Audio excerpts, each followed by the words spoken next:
Ito message ko sa'yo. Thank you kasi at last, nasabi mo rin. And kasi nirespeto ko rin naman yung dati, di ba? Kung hindi ka pa talaga handa dati, hinayaan naman kita. Pero ngayon, thank you kasi nasabi mo na rin sa wakas. So, yun pa rin, walang magbabago and sana mas patatagin pa tayo ng pagkakataon, ng panahon.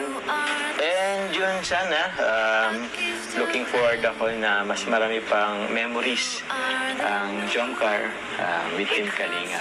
So, yun. And siyempre, I love you.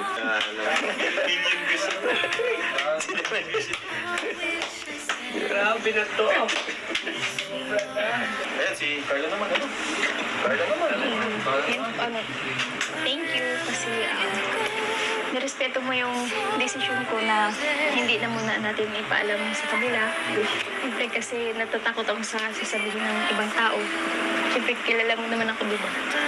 Kagaya ng sabi mo, nandito lang din ako, siyempre. Susuportahan kita sa pag-vlog mo, sa pag-scout mo. Kahit na hindi tayo madalas magkasama kasi may pasok ako, tapos ikaw naman nagtatrabaho. At syempre, mahal din kita.